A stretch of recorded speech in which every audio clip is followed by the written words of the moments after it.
We are here at the Food Media Seminar in Charleston, South Carolina, with Mike Brown, President of the National Chicken Council. The Council, along with U.S. Poultry and Egg Association, sponsors a three-day seminar that has brought members of the food media from all over America to learn more about the value of chicken in the diet and new ways to cook and enjoy the industry's product.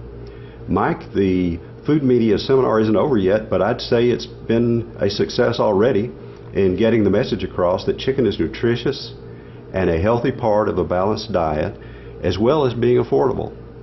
Well, Gary, as you know, I've just begun my tenure as President of the National Chicken Council, beginning earlier this month. This is a great opportunity for myself and the Chicken Council to meet with the leading food editors of major newspapers, magazines, print media, television and radio, and even bloggers now with the new technology available in the market. So it's just a wonderful opportunity to talk about a product that we all love, which is chicken. But I also want to mention that I'm succeeding George Watts, who's been in this position now for 39 years, and I know the industry knows real well. When George began in this position in the early 1970s, chicken was the third choice amongst Americans. As he's left, it's now the #1 choice in consumption in America. So that's quite a bar that George has set, and I just want to continue in the vein of the leadership he's provided. Some of the activities that we've witnessed over the last couple of days is a very good interaction, not only from industry with the editors, but with the editors and industry. The information that has been shared has been very valuable.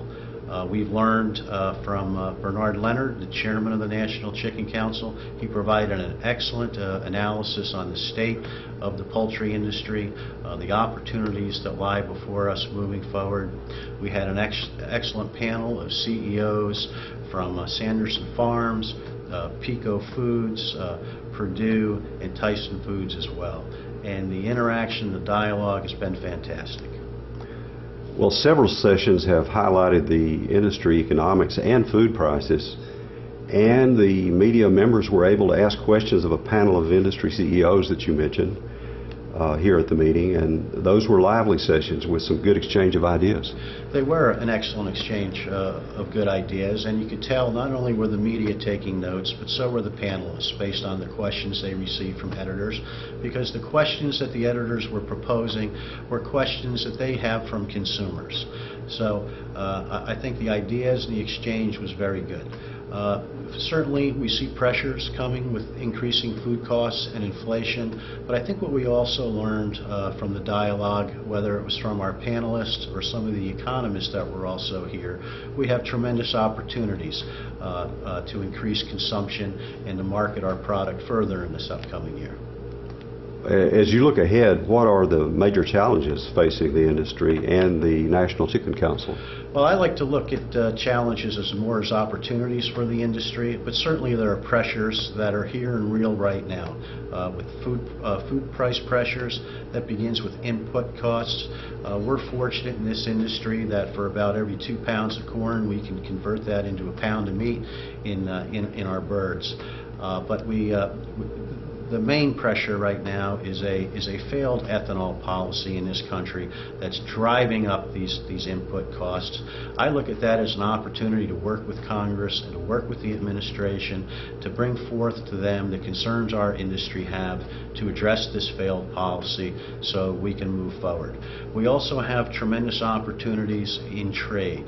We have several free trade agreements that have been languishing up to this point.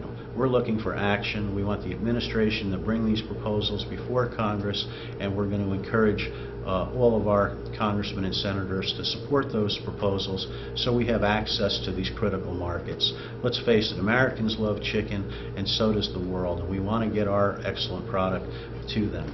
Also, we have the problem with the proposed rule from GIPSA. That is a rule that's been put in place that could fundamentally change the way our industry contracts with growers and brings chicken to the consumers. So we're working very aggressively on that front.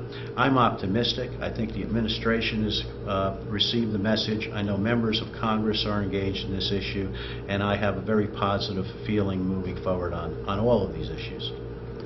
Well, thank you very much, Mike. Thank you, Gary.